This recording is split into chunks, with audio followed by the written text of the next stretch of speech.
The night was cold, the city lights flickered against the wet pavement, and the sound of heels echoed down the narrow alley. A young woman, Ava Kingston, ran with tears streaking down her face, clutching a small bag against her chest as if it contained her freedom. Behind her, footsteps followed, steady, controlled, unhurried. "Miss Kingston, please stop," a calm voice called out. "You'll get hurt." But Ava didn't stop. She was tired of being watched, protected, controlled. For her, every moment felt like a prison disguised as privilege. Her father, Richard Kingston, was one of the most powerful CEOs in the country, and with power came enemies, and a bodyguard named Jake Hunter, a man whose face never flinched and whose eyes never missed a threat. Ava hated him, or at least, she told herself she did. He was always there, at her school, at her home, in the shadows when she went for coffee. A silent shadow reminding her that she wasn't free. But what she didn't know that night, when she ran barefoot through the streets, trying to escape him, was that Jake wasn't just protecting her because it was his job. He was protecting her because he'd made a promise, one that went far deeper than duty. When he finally caught up, she turned, trembling with anger and exhaustion. "Stop following me. You don't know what it's like to live in a cage." Jake's chest heaved, but his voice stayed even. "You're right. But I do know what it's like to lose someone because I wasn't there to protect them." Something in his tone made her freeze. He looked away, eyes dark with memory. 3 years ago, I was assigned to protect another girl, my own sister. She got caught in a crossfire meant for me. Since that day, I swore I'd never let it happen again." For the first time, Ava saw the man behind the armor. Not the unshakable bodyguard her father had hired, but a broken man carrying his own scars. Her anger softened, but only for a moment. "Then why protect someone who doesn't want you here?" she whispered. "Because whether you want it or not, someone out there does," Jake replied quietly.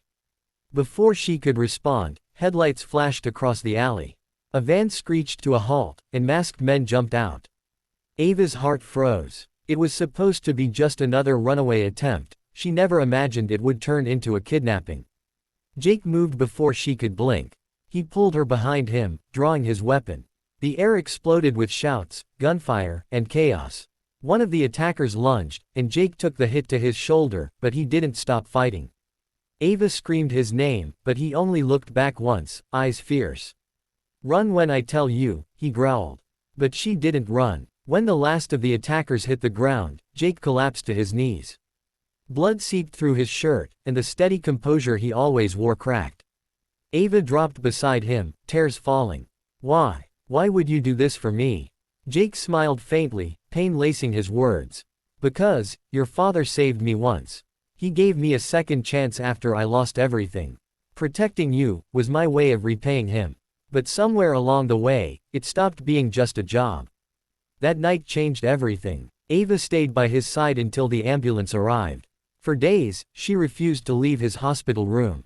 When Jake finally woke up, she was there, holding his hand. The girl who once ran from him now refused to leave him. Weeks passed. Her father, shaken by the near tragedy, began to see how his daughter's need for freedom had been smothered by his own fear. He called off most of her security team, except Jake. Jake became more than a bodyguard. He became someone who taught Ava how to defend herself, how to trust, how to live without running. They shared quiet conversations, long drives, and moments that blurred the lines between protector and friend. But life, as always, tested them again. One evening, while attending a charity event with her father, Ava noticed a man in the crowd watching her closely.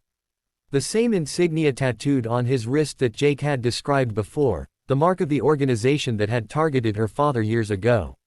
She alerted Jake, and together they uncovered a truth that shattered everything she believed. The attack months ago wasn't random. It had been orchestrated by someone inside her father's company, someone close.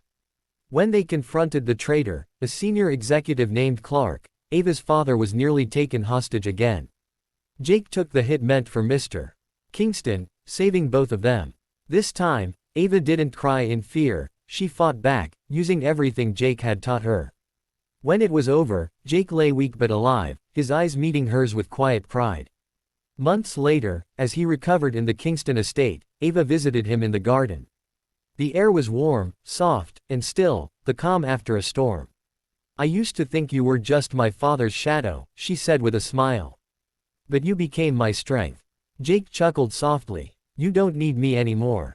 She shook her head. That's where you're wrong. I don't need you to protect me anymore. I need you to stay. And for the first time, Jake didn't hide behind duty. He stayed. The story of a girl who ran from protection, only to find love and courage through it, became one of redemption and trust, reminding viewers that sometimes, the people we run from are the ones who save us in ways we never expect. So if this story touched your heart, remember, sometimes life's biggest changes happen when you stop running. Don't forget to like this video, subscribe to the channel, and share this story with someone who needs hope today.